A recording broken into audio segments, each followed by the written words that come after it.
Very excited to have you. I hope you had a restful, safe Thanksgiving holiday. I'm sorry we're not together in person in a conference center somewhere in a hotel, but it is certainly nice that we can get together and talk about an important issue. We have a lot to cover. In fact, we're going to run out of time in an hour trying to cover this issue and talk about the solutions. And one of my goals is actually to talk as little as possible so that the experts on our panel have enough time to discuss what they've brought and they've prepared. And in some ways, this may be an introduction for some of the participants for whom this is an issue they've heard about, but they'd like to learn more. For others who have been following and working on this issue, we hope you walk away with some concrete suggestions on what could change in your state to address the issue. At the top, I'm going to focus on just setting some context for this conversation because we have three esteemed panelists to more detail about the discussion, and I'll introduce them with brief bios in a moment. So for this panel, we're not going to try to demonstrate or explain that this is a problem or even so much why this is a problem. We're taking it as a given that you understand that the current teaching population is not representative of the students in the classroom. The numbers obviously will change and they'll differ by state, but generally speaking, the teachers are about 80% white and the students are about 50+% non-white. And it's getting worse in some locations and obviously in some territories and schools, it's even more severe than that. We know from data that this has an impact on all students. We know especially it disproportionately impacts students of color.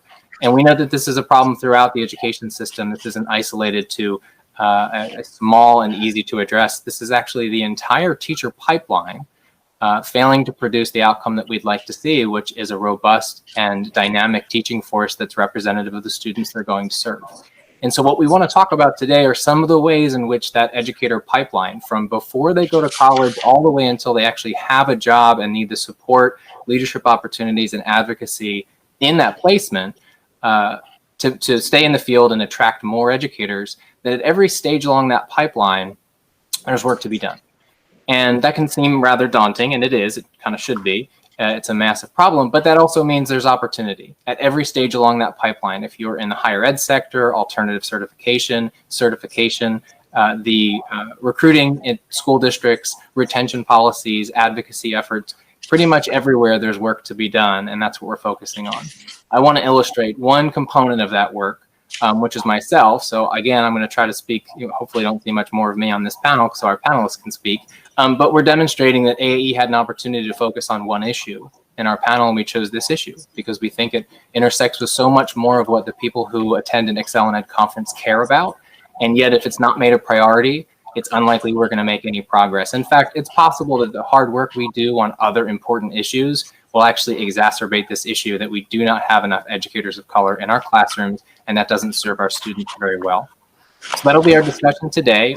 There is, I believe, a question and answer feature that you guys can start piling up questions during our panelists. We'll try to handle them at the end so each panelist has an opportunity to speak. I did note that we're not going to be able to cover everything. There's a tremendous amount of resources. You're going to hear organizations, panelists, researchers mentioned. There's more information at aaeadvocacy.org. There's a page of resources to either introduce you to this subject, provide with thoughtful stories and anecdotes from individuals who've experienced this problem, as well as the solutions that we hope will help encounter it. I should also apologize in advance if we have any technical issues. I assure you that's my fault because we have great support from Excel and Ed and StreamPoint. So hopefully we don't have any disruptions because I really want you to hear what these panelists have to say. So first on our panel is Dr. Kathaleena Monds. She's from Albany State University. That's a public HBCU in Georgia. And she's the founding director of the Center for Educational Opportunity as well as a professor there. Dr. Monds, if you're ready to go. Sure. We don't switch the screen over to you. It's just you now. So thank you, and thank you for the invitation. What an honor to be part of today's panel, and certainly thanks to the other panelists for allowing me to grace you with my presence. And so, I often start off with kind of telling my story because I attended public schools K through 12 in Detroit, Michigan, my entire life, and I have very vast memories and fond memories of the experiences of wanting to become an executive secretary. And the irony of it is that I had teachers in the late 60s, early 70s in Detroit public schools that were really from very diverse backgrounds. I had Polish teachers, Jewish teachers, Caucasian teachers, African American teachers. And it's interesting to know that if it were not for those diverse teachers and experiences that I had, I certainly would not be here today to present to you. Only God knows what my path would have been. But needless to say, it was an African American teacher who encouraged me to go to a college I had never heard of in my life, private school for girls in Atlanta, Georgia, called Spelman.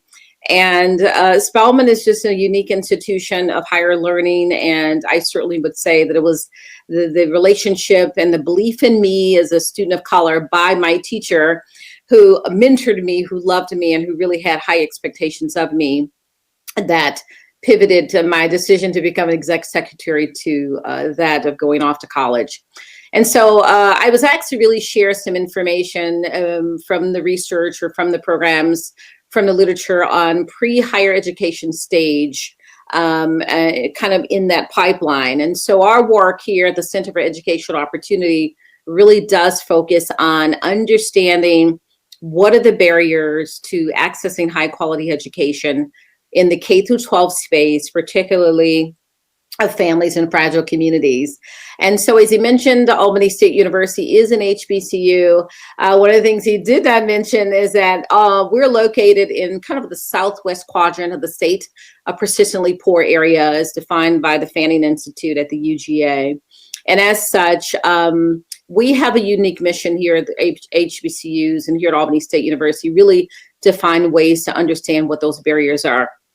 And so as we start talking about this, the kind of pre-college, understanding of how can we mentor, infuse, engage, empower young adults to go into the teaching profession, I think we would certainly be remiss not to kind of look back at some of the history on the said topic. And why I know it's a big topic today in terms of the African American teacher shortage and the teacher diversity pipeline, and it's certainly not a new one. And in fact, looking at some historical archive documents, even as early as the 1930s, there were conversations by the Negro Colleges and Secondary Schools organization that really meant to understand teachers and culture and personality as really being a great contributor to the education space.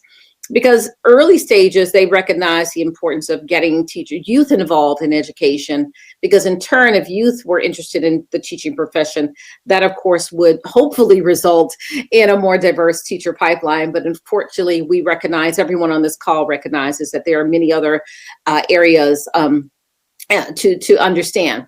Another historical reference I'll share is really the work of Dr. Andrew Lewis and Nicole Taylor, who they themselves are researchers at Spelman, ironically.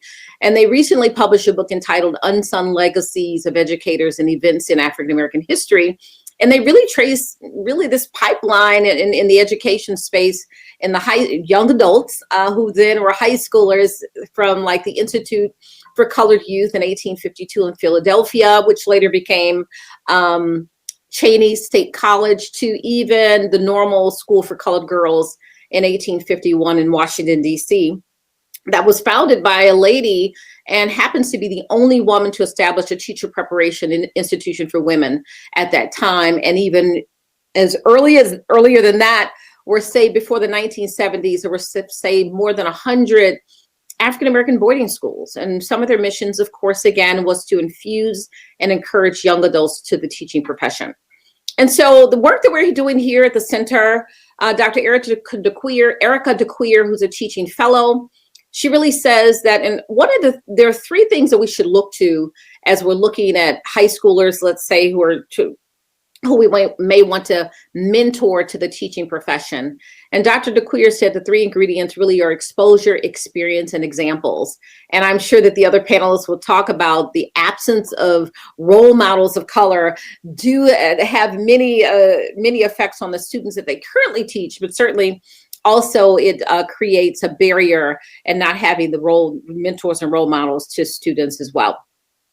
We're supporting work by Dr. Felicia Mayfield, who's at Clark Atlanta University, who's studying African-American males of color, teachers of color in the pipeline, and as well as working with high school students, as well as Dr. Kimberly Gaithers-White, who's at Virginia Union, and she's actually doing a study on the praxis. And I think one of our speakers is really going to talk about really this praxis exam, excuse me.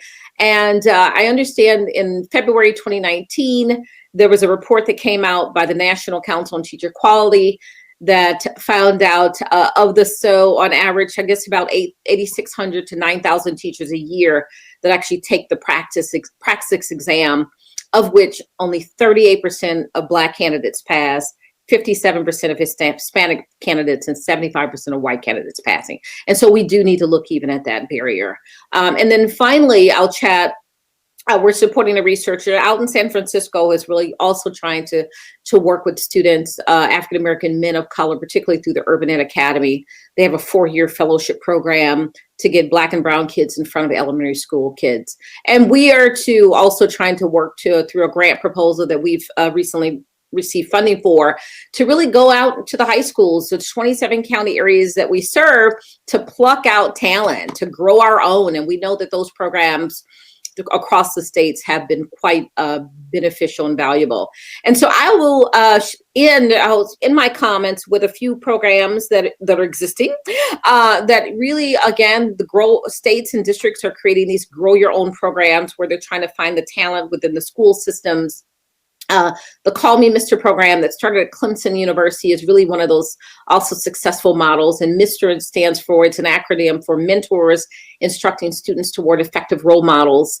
And they're really trying to hone in on trying to get teachers of color from disadvantaged populations into schools. But even their work is not without gaps, because certainly there are very few national partners in the work that they're doing, and we think that HBCUs could certainly play a big role in that.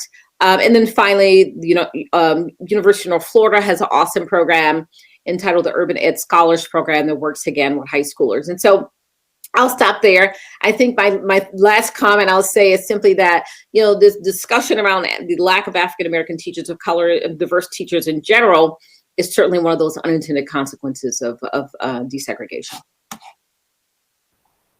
I appreciate those remarks. In fact, you've hit on a number of things I think we'll see coming up again as themes throughout, which are barriers that are intended to, in theory, create the kind of educator we think our students deserve, but effectively are causing this problem. The praxis being one that is getting a lot of attention, and of course is something that state level policymakers at a conference like this may actually be able to influence.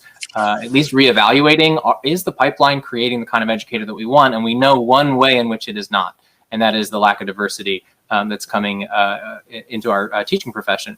And you also mentioned how this really does start almost like teaching is the major league. And if you really want to get that top tier talent into your team, you've got to start at an early stage in this pipeline, which is when they are in school. And that's not just plucking them out, as you said, but also the examples that they see in their school are actually going to either encourage or discourage them to going into education. You and I spoke offline about how schools that are misusing the talent they do have. So they may have few educators of color.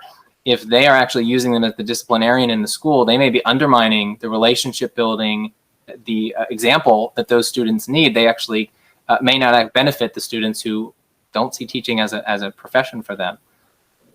I do have a question for you, just because of not only your background, but your commitment to HBCUs. So we struggle in our recommendations to balance adequate support for the existing pipeline of educators of color, which include MSIs and HBCUs, but not to imply that the responsibility is on those higher ed, just those universities to create educators of color. It's actually the entire pipeline and then some. Can you speak at all to how that, in that experience for the public HBCUs that you're involved with, and you send your kids, I believe, to HBCUs, but in terms of that expectation about where are we going to find the educators of color we need in order to start turning around the lack of representation we have right now in the teaching population? Sure. So I think one of the things that we often miss is there's certainly the talent is there.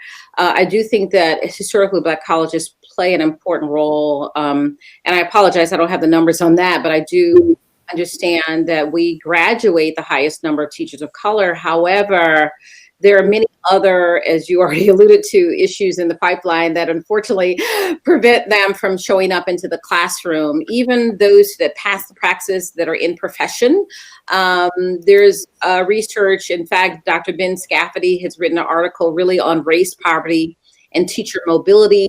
And we really see, and he talks about this notion that, and he says, quote, that while the common notion the teachers are more likely to leave high poverty schools is true, it's only true because teachers are more likely to leave a particular poor school, and those schools are largely proportionate minority. And so I think HBCUs really play an important role. Yes, you're right. We have 4 children, which I don't know if this is a good or bad statement to take to your listening audience, but we did homeschool our kids. I think that that's also an untapped market. We fail to overlook the role that parents play as teachers. And I think that what a delightful conversation that we could have maybe on another panel is to look at parents as possible pipelines to becoming teachers.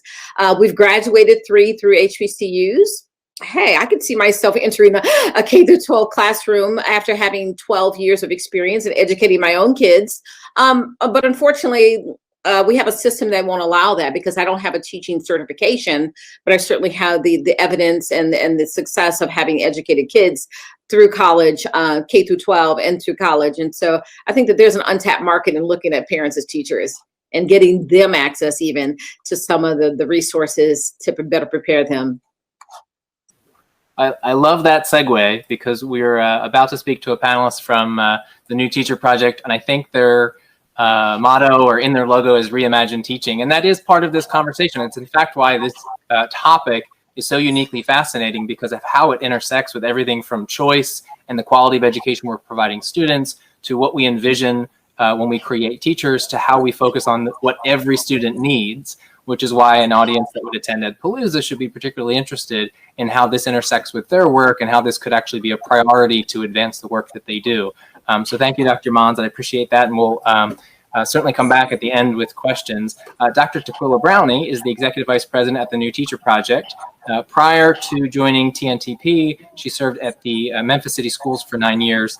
I should note, I'm doing super short bios so that we can keep the focus on the topic here, and our very wise panelists, and both Dr. Monds, Dr. Brownie, and Kyra Tukes have a more illustrious bios than I am making time for. So Dr. Brownie, we're going to talk about another segment of this pipeline, and we are skipping many stages of the pipeline with only 3 panelists. But let's hear what you guys have been working on, what recommendations are coming out of TNTP and your experience. Yeah, thank you so much, Colin. So at TNTP, I would say one of our our primary focus areas on teaching. We believe that magic happens at that point of intersection where a teacher is in front of students. And so our work at TNTP is really focused on addressing every facet that affects that magical moment. And to Dr. Monds' point, as we think about who teachers are, our credence is effective teachers, wherever they come from, whatever pathway they chose, directly, linear, not linear, is if they are effective, then that is what we are really focused on and about. And so for us in thinking about that, we really have worked since 97 when we were first founded by teachers, have worked with districts to really hone in on that. Our focus at this point is really around effective teachers and diverse teachers. And I want to make it clear to our audience, there are sometimes people think that and ask the question, can you focus on quality and diversity at the same time? And the answer to that question is unequivocally yes, we believe so. You can have effective, diverse teachers, and we actually believe that you can't separate the two, that you have to be thinking about them simultaneously. To your point, Colin, you shared some early information around how we are really lacking in as far as making sure that we have diverse teachers for all of our students. And the research is clear that students of color benefit more when they have access to a diverse, effective teacher, but all students benefit more when they have that type of access. One of the things that we've been looking at is the routes to getting there. So as we think about recruitment and how we get teachers, more teachers, there's a teacher shortage in every state in our nation. And so we know that we're facing that. But there's also a diversity gap across the country as well. In fact, we've been looking at data, publicly available data from higher ed prep programs, traditional programs, and we found that there is a gap that about over 60% of our prep programs are white, 64%, I believe. But then if you look at the number of students we have, it exceeds that number. And so we have all but 3 states where the gap is actually negative, where there's more white candidates in their prep programs than there are students. And so knowing that 48 out of our 50 plus, counting DC is a 51st entity, 48 states have this problem. And so we know that it's something important to dig into. And we've really identified 3 top line areas if we wanted to get serious about increasing the effectiveness and diversity of our teacher force. One of the first recommendations that we have is to actually make it a priority. It's interesting if you look at the data and you look at how states track it, and if they actually even have stated goals around diversity. Many states at the state level don't have goals around teacher diversity, neither do their district counterparts. And so one of our priorities and our recommendations is simply to make diversifying the teacher workforce a priority. I don't know if you guys know this, but about 40% of all public schools don't have a single teacher of color. 40%. And so if you think about the students in those buildings never getting to see someone that looks like them, I'm very fortunate. I grew up in a rural community. However, my first teacher, my kindergarten teacher, was an African-American woman. So she looked like me, right? And so I learned from her. I felt bonded, connected with her. That set me up for success, to know that I too, like, education could be something that I could obtain in my lifetime.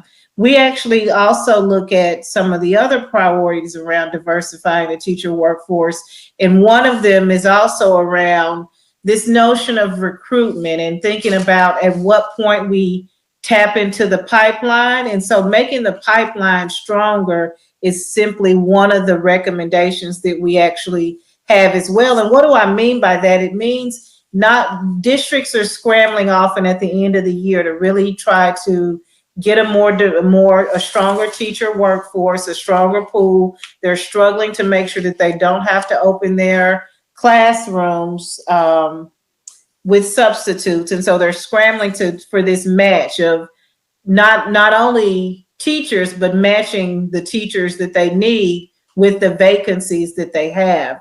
And so this notion of matching supply with demand is something that we've been pushing states and districts to really look at, forecast, look at the data to know, do you need hard to staff subjects? Sometimes that's the case. Sometimes it's that you don't have teachers that are willing to go to your harder to serve schools, meaning your high poverty or your low income schools. So making sure that you actually are attracting and recruiting a teacher workforce that is prepared for that is essential to making sure that you actually have a more robust pipeline. And so then the third priority and area that we focused on is making sure that the teacher certification count by supporting development and prioritizing effectiveness over paper credentials. And so by that, I simply mean that, again, we know that the effectiveness of the teacher is the single most important in-school variable that we can control that affects student achievement. And so that means that we want to have teachers in place that are helping to get good outcomes for students. And so we should be using tools that help us to get there. And what we've found, and what other organizations and other researchers have found, is that we actually are doing a couple of things I would say wrong, and at TNTP we would say is wrong. We have factors in place now that are screening out some of our candidates, but there's no connection, no consistent correlation to the impact that that has on students. So I'm not here to bash the praxis or bash any of our credentialing licensure exams. I am here to ask the question of, if these factors and these tools are in place, are they yielding the outcomes that we want? And so that's with any question. I mean, as a researcher, that's the first question I say, put values aside for a moment. Is your intervention getting your intended outcomes? And in this case, unfortunately, the praxis, as we know in some of these licensure exams, are screening out candidates, overwhelmingly candidates of color, that when you actually look, it does not consistently correlate with student outcomes. And so that is something that we actually have been working hard to look at with states, to look at focusing more on the clinical experience requirements and then design elements like mentors, placing your teacher candidates with stronger mentors, placing them with more effective teachers, and then thinking about a way to replace certification requirements with actual evidence of demonstrated performance in the classroom. Again, teacher certification requirements exist solely to make sure that all teachers have the skills they need. But in most cases, again, these requirements they're based on proxies for effectiveness, like standardized tests. And again, they're not a bad thing if they were accurately measuring the things that they're supposed to be measuring and that they're standing in for, but we know that they're weak predictors. And so given that, we actually have been working with states and looking at how do you continue to have a high bar for the profession. We're not saying don't have a bar. We're saying have tools and have requirements that actually do more consistently predict the effectiveness and the performance of the teacher. There have been some interesting I'll get ready and wrap. There's been a couple of interesting things going on. One, Massachusetts, for example, is one state that's recently piloted its own practice-based performance assessment, and it's called the Massachusetts CAP. So you could look at that and learn more about that. Another thing that the pandemic has posed, as you know, many candidates testing centers aren't open. Candidates haven't been able to get those. And so we found and seen states actually provide waivers for teachers to have them go ahead and come in, waive the praxis exams, waive some of these licensure and certification exams. And so what we want to do now is look at that and see, okay, we waived some of those in the moment of this pandemic. Are we hurting ourselves? Or in fact, did removing those barriers have no effect on the effectiveness of teachers, but allow us to get a more diverse teacher force? So we're actually working with some states now that many states have implemented waivers. Some of them are working with us with their data so that we can answer that question and hopefully advocate for some of the continuance of some of those waivers and replacements where we had certification requirements in place that weren't consistently predicting effectiveness with actual student performance in the classroom. I'm glad you brought that up, that it's a helpful example of there's really no silver lining to a global pandemic and all the things we had to do to accommodate it. But one of the things that we still don't know is how much has changed in our behavior. And when you look at something like waivers that we've allowed for and adjustments that we've made because we had to, it does, for researchers, right, gives the opportunity to say, well, wait, this is a great test of, do we really need this test? Is it actually doing what we thought it did? And I'm going to put you on the spot, but you're too nice to call anybody out. So I know that you won't specifically call anybody out, but as we're listening to two very accomplished women speak about some of the potential solutions and at least things that we need to reevaluate, right? Not even necessarily dictating here's what it needs to be to have more educators of color, but we need to rethink some of the barriers we recognize are limiting the educators of color that otherwise could be created. What is that resistance? Is it competing priorities? Is there an unwillingness to rethink what's been done in the past? Is it just that the scale of this problem is so great that it kind of seems they can accomplish more somewhere else? Yeah, I think what we hear from some of the folks that disagree with us on this point is they're afraid we're signaling that we're lowering the bar. Mm. So we have some similar questions around GPA, for example. Lots of colleges of ed have a minimum GPA requirement. We in other places haven't found correlations, consistent correlations with minimum GPA requirements. And so there's a tension between not signaling as we want to elevate the profession. Some people that are opponents of our point of view are afraid that we are suggesting a diminishing of the professionalism of teaching and the elevation of the teaching as a profession. So that's what I would say. We've seen several states and places shy away, frankly, from removing those barriers because they say, what would we replace them with?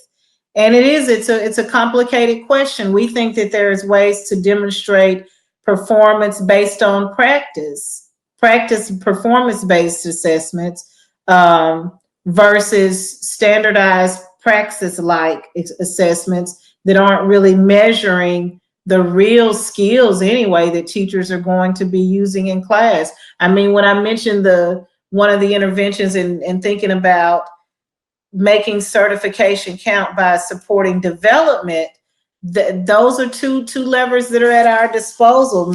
Most districts have mentors, and we think about most candidates go through traditional candidates go through some type of field placement. We don't think strongly often about making sure we're putting them with the best teachers. We just get them a seat, and it's about the quantity of hours versus the quality of the clinical experience. And so again, we could get farther if we were to, sort of let our guard down and be willing to innovate and try some of these other methodologies.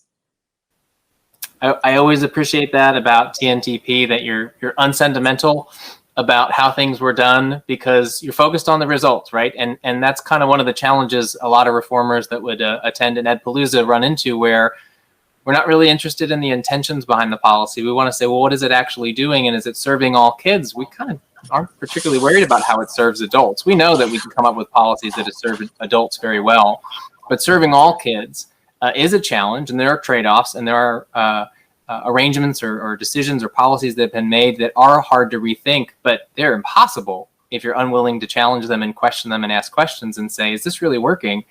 And the data's right in our face saying the pipeline that we have now is not necessarily even creating all of the teachers we want, but we definitely know it's not creating the educators of color that we need.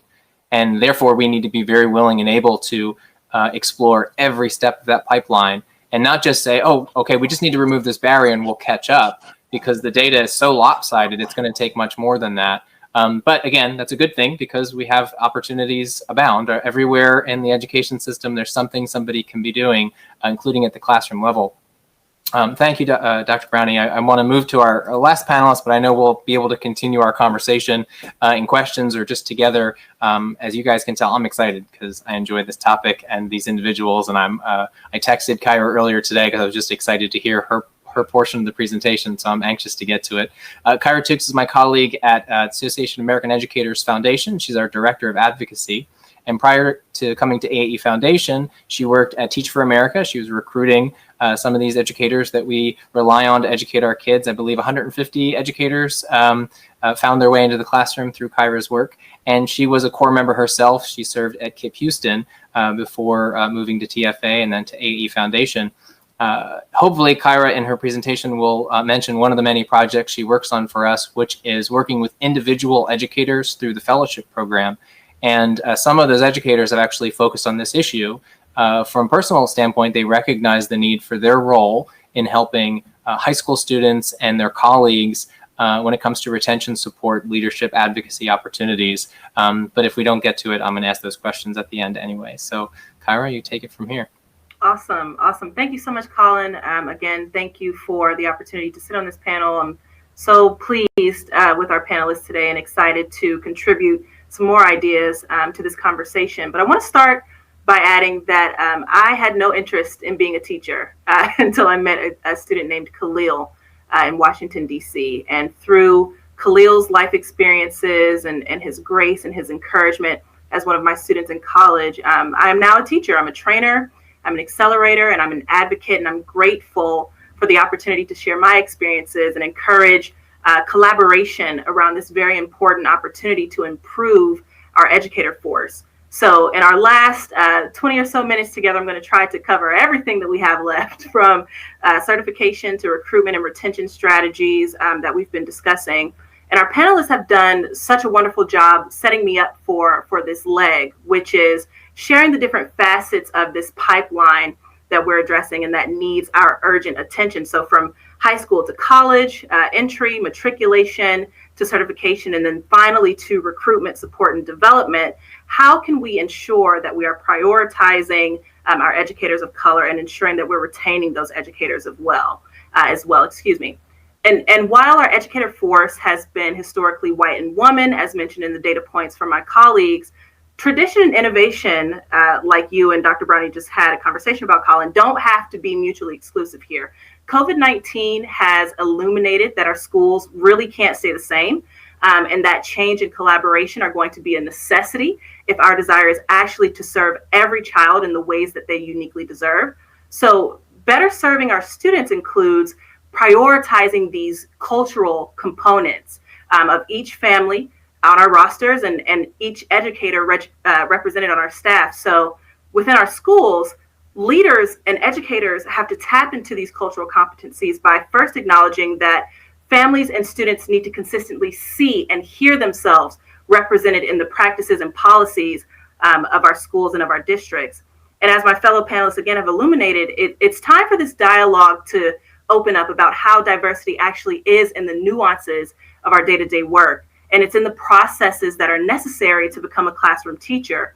I believe that as an extension of that diversity, it's imperative for inclusion to be a part of this conversation, and inclusion to have an influence on who is sitting at the decision-making table, So as we address, again, this funneling process of graduating, certifying, training, and keeping our educators, inclusion is a theme that will follow throughout. But before we dive in, I want to share a picture of my life as someone who, as the only Black girl in my elementary classes, was often not included. Let's take a field trip back to third grade. I was invited to a birthday party, and the parents of the birthday girl were committed to ensuring that everyone in the class had an invitation to this party, whether we were friends or not. They did the right thing. But it was clear that the birthday girl didn't quite notice that I was actually there. And as an 8-year-old, it was kind of hard to not tell. I did receive a handwritten invitation. We were thanked for the gifts that we purchased, but when it came time to playing games and to taking photos and blowing out candles, no one quite noticed my presence or my absence. And it was the other children who were entertained and who were celebrated. And I think this is an example of the underlying issue in ensuring that diversity is not only our priority in these conversations, but that equity and inclusion are additional pillars to ensuring our long-term success. So starting with prioritizing diversity at the placement and recruitment stage, we can increase educator recruitment for educators of color by reimagining, as Dr. Brownie mentioned, the licensure requirements. So aspiring educators, as they're being evaluated and as they're being certified, we must commit to ensuring that these licensure rules adequately measure the educator quality, and that these measures will aid in the development of a diversified teaching profession. So first, states can evaluate and reform the certification process to ensure that accurate measures of educator effectiveness are accurately being reflected. So states might even consider introducing alternative assessments to existing certification exams that, as my colleagues have mentioned, disproportionately reject aspiring educators of color. And along this thread, I'm one of those educators who took these certification exams multiple times and know of many other educators who have experienced the same issue. And the tests are not easy by design, but we also know that these tests are not cheap. And so as an additional thread, there are financial barriers to becoming an educator, and it's time to address those financial barriers as well, whether by introducing needs-based financial assistance for aspiring educators of color. We just want to ensure that our high-quality educators have opportunities to enter the workforce that are not only appropriate, but affordable and effective. So some of those additional barriers include the attraction and the hiring of teachers of color, especially in making the education field at large more attractive. So if you look at this generation that we have entering the workforce now, we have a generation of college graduates who have access to more information than was ever available to us. They're also having more student debt, and they have more selection in terms of their career choices. How can we attract those individuals, especially those who might have an interest in education, without the certainty of proper steps or the certainty of reward within the profession, So we have to start by expanding the accessibility of these certificates. Again, starting with those financial aid packages like waivers to address that educator certification and licensure barriers that might exist. But we also want to ensure that we might consider adding the teaching credential, the certification, at the back end to educators who graduate from institutions of higher education. Maybe they're graduating with their certification in that state as well. On the terms of graduating educators of color, additionally, we have to continue to support those multiple high quality pathways of entering the classroom. For example, offering grants for aspiring educators of color, and continuing to support our HBCUs and our MSIs, as was mentioned earlier in our call. Dr. Brownie brought up an excellent point as well, which was instituting those statewide metrics for the ongoing prioritization and incentivization of educator diversity within these educational entities. So it begins with supporting that strategic recruitment at the local level. Maybe we introduce financial support for various entities to collaborate and establish those metrics and establish those methods for hiring, training, and retaining a diverse and impactful workforce. But once placed, diversity, equity, and inclusion must be present in adequate coaching, in adequate development and support for educators of color to maintain the progress that we've made thus far. We're following a track from our students who are in high school, our aspiring educators in college, those who obtain certification. Now it has to continue within our actual school building. So states can facilitate and incentivize these positive changes to school culture and to teacher development to increase the retention of educators of color. And it starts with educators seeing educators of color in positions of influence and decision making. But we also have to place an emphasis on the 1st through 5th years of teaching. We have to supply our educators with mentors and ongoing support for that teacher quality. So states, you can start by adopting formal resolutions on this issue by taking an official position.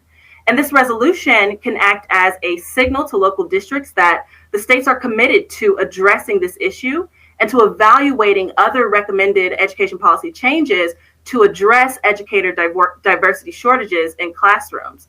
We can also help by facilitating these educator mentorship and support programs at the state level. We might introduce grants for programs to support educators who might be facing challenges, including this mentorship piece, including career guidance, including financial assistance, to be able to help all educators ultimately find comfort and direction in their first 5 years in the classroom.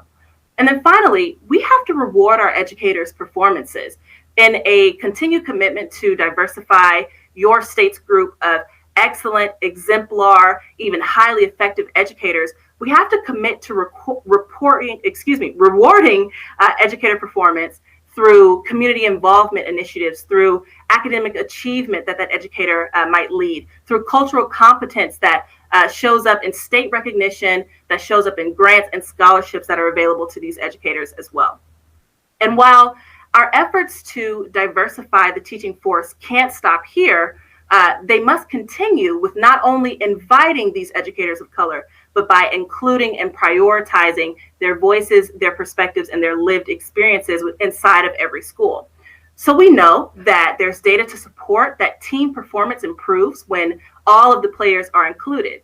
And so that means that stakeholders should continue to receive this ongoing training and development around this issue, while mistakes are allowed to be made and learned from along this journey.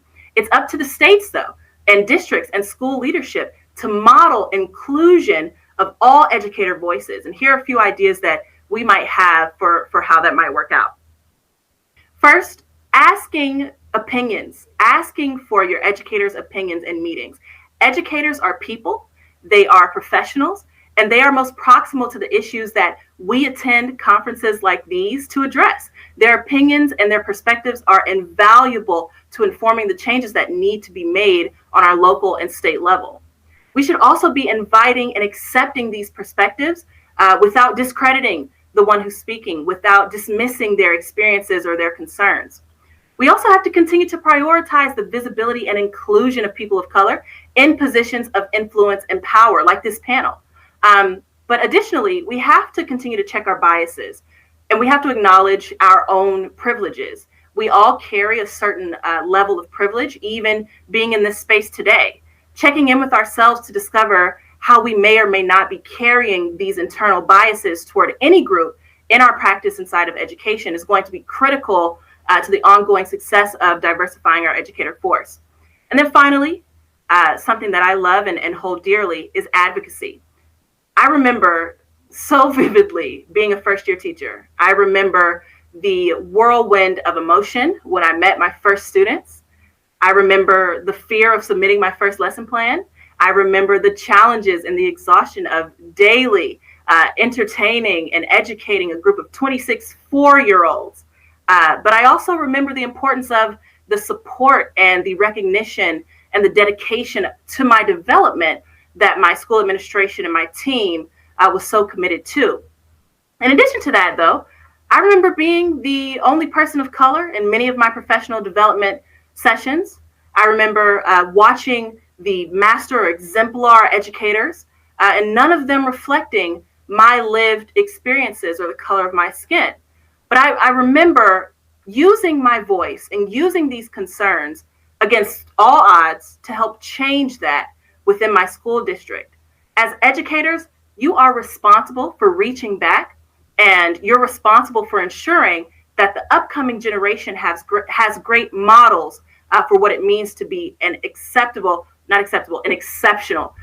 educator of color. So speaking to our educators specifically, Colin teed me up to talk about our fellowship here at the Association of American Educators.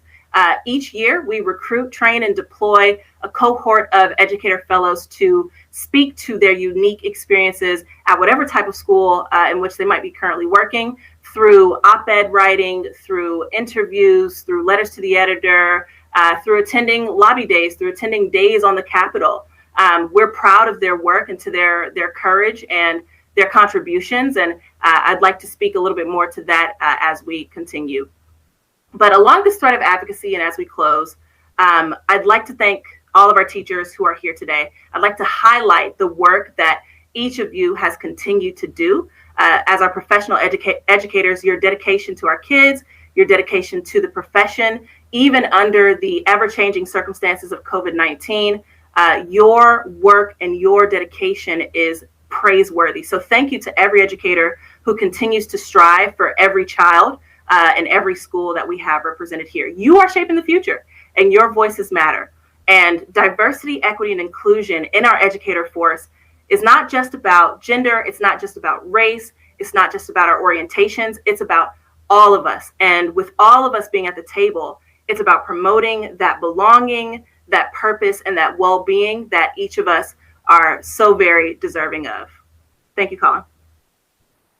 Thank you, Kyra. I'm glad that the participants just got a taste of what you bring to our team when you present. That's really great. Okay, so we have, I think there's a question format on here. I don't know in terms of the speakers, but this is essentially our time to kind of wrap our discussion as well as respond to any questions. And I've got too many for us for the next 10 minutes to cover, but that's the importance of this panel, right? We're both introducing a topic and the scale of it to a diverse audience of policymakers and educators, reformers, school leaders, and really there's something for everybody to be working on and continuing this work. This may just be the beginning for some of you But you heard some of the ideas that states can do and start working on now, as well as school leaders and at the local level, to start having some positive impact. And of course, when the problem is widespread and massive, it's also a chance to work just about anywhere in that system. And hopefully, if we're all prioritizing and making this a focus, we can actually see some progress. And then, of course, we do have a tremendous amount of evidence. This is not a mystery as to what the challenges are and how to face them, as opposed to other crises that we face where we're not even quite sure where to start or what to do. We recognize that there's accessibility issues when it comes to higher education, pipelines to becoming an educator, testing, certification, those early opportunities to get a job. But we also know that even when an educator is placed, there's still a tremendous amount of work to do to ensure that they're included, they have a pathway to leadership, that they're mentored and supported. And of course, that's an issue that's widespread across the entire teaching profession, because we see a lot of educators leaving the profession, and we don't even fully know yet what the COVID crisis is going to do to our teaching corps. So we can't wait to work on this issue. For our panelists, I want to ask, since we don't, in a room, we'd be able to ask a show of hands in terms of who's policymakers versus school leaders themselves, but let's just attack a couple of the topics that way. So for the policymakers, this is the local and state level who tend to attend the Excel Ed conferences. What might be the first area that you'd recommend that they work on in order to address this issue, understanding that in each state they may be at a different stage in the process, a different recognition, but what's attainable, what's something that they could potentially achieve that starts that process rolling to the next step? So, Colin, I think the one thing that comes to mind, and thank you, Kira, for your fabulous presentation. I appreciate it. Is really to get teachers involved in the decision-making process, particularly when it comes to hiring practices for the teachers within those respective districts. I think that you bring value to helping kind of understand the bottom-up approach engagement. There was actually a study done by Jackson in 2012 that said when teachers are involved in the decision-making process within school districts, they tend to stay. But when it's top-down, where all the policies are made by the district leaders and superintendents, then those teachers will certainly pivot. So I think that the one thing I would say to the policymakers is certainly do not underestimate the value of the action experiences that teachers bring to the classroom, because they also are very good decision makers and can lend voice to understanding ways to bring about recruitment and being involved in those decisions on the hiring process. If school leaders don't already have relationships with the colleges of ed and the HBCUs in their immediate area, that's something you'd recommend they do sooner rather than later, to start understanding, here's what our community needs, here's how it works in order to become an educator. And of course, we're not just talking about school districts. In fact, charter school leaders have been one of the most vocal communities we've reached out to on this topic, because they're trying to serve communities and they're seeking educators.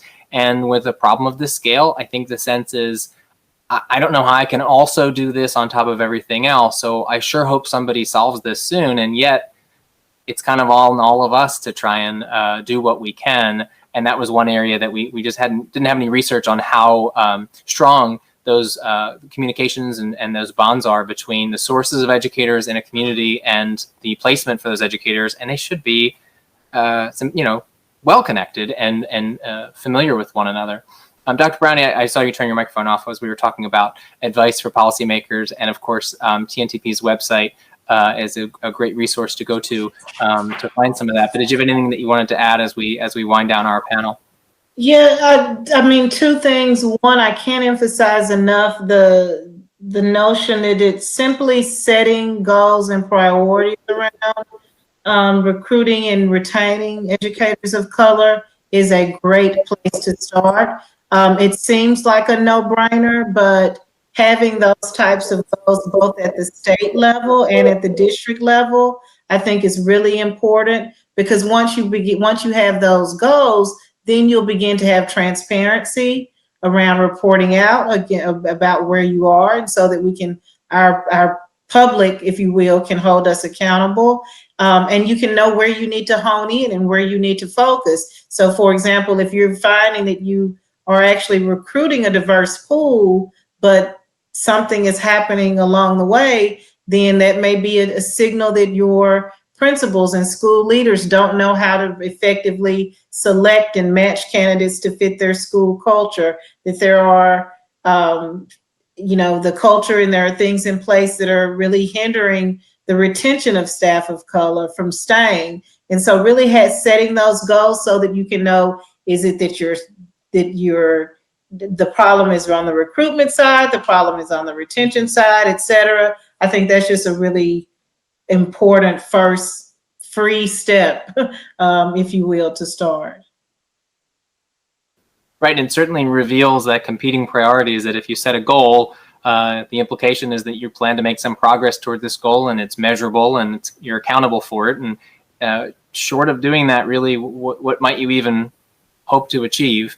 And then even just determining what a possible goal might be requires the research and the outreach and the conversation that we're encouraging all the participants. I know there's other panels related to this topic to make central to the work that they do, because there is a tremendous amount of knowledge, and you're seeing three of the experts here, but an important number of people and organizations working on this issue. Colin, the only other thing I would add, and I know we're about at time, we haven't talked a lot about how diversifying the teaching workforce is actually a 2-gen strategy for our communities that our children are coming, our Black and Brown students are coming from. And I say that because it's truly can be seen as a workforce development strategy as well. We think we can recruit our way to this, and by recruit, I mean recruiting teachers from across the country to come to our wonderful city to teach, and that may not be an effective strategy for you. And so this notion of really tapping into the pool of candidates that are proximal to students is so important, and it can be seen as a 2-gen strategy, because these are the people, if we can improve their trajectory and get them interested in teaching, that gives us a more viable long-term pool, and it's having an immediate impact on the families of our students that are already there. We're doing some work around a parent educator academy where we're actually thinking about this, and I mention it because I saw in the chat someone mentioned about the problem of college graduates in the Latinx community in Arizona. So that's one of the things that we're thinking about. How do we help parents? And you mentioned this, Dr. Monds, as well, and those in communities. Many of our children's first teachers are not their K-12 teacher, their parents, their Sunday school teachers, their after school summer camp instructors. So just wanted to emphasize that sort of workforce development aspect as well. Dr. Brownie, I'm nipping at the bit when I heard you talk about workforce development, because I can only imagine, or you can only imagine, your listening audience, is that is even more prevalent in a rural town where students of color, many of whom have never traveled outside of their own proximity. And so if you look at teaching and the teaching profession as a way to reach that body of students, you can rest assured that they would be delighted to stay in their own hometowns. But when there are no opportunities, then what happens is they go to the big cities, and so we lose this kind of brain drain. I think that you're spot on there, and there's something worth chatting about in that space. Absolutely. I love that example. One more question for Kyra as we wrap up. I love that example where there's so many threads to take this and channels, and really positive outcomes that are possible if we're able to achieve this, that you do kind of get a sense of hope and excitement to say, this is achievable, it is absolutely worthwhile, and it actually doesn't just stop. And we say, great, done, check the box. There's so much more good that comes out of the reevaluation that we did, that the accessibility challenges, as Kyra noted, the inclusion, right? The other wealth of knowledge that we may be cutting off from our decision-making in our education system. So to that point, Kyra, some of the school leaders who may be the participants or the folks that they work with may be reluctant to start the conversation with the educators of color they do have access to. So whether that's their employees, where they don't want to put pressure on them to help the district overcome this challenge, and yet that is an expert on what the experience has been and how it might improve in order to address the challenge locally for that school or that district. How might you help them overcome any of that hesitation they'd have about having that conversation where you don't want to put that kind of pressure on, oh, well, you know everything about an entire community and you can speak to all the challenges of this issue that you may not be researched, but instead, what has your experience been and how might we improve upon that? Awesome. Thank you, Colin. That's a great question. As we noted, educators have many things on their plate to be considering on a daily basis, especially now under these new circumstances. But one of the ways that you can start to build a culture in your school, and I'll try to keep this quick, one of the ways that you can start to build a culture of advocacy within your school is by inviting and prioritizing those unique voices to be a part of these conversations.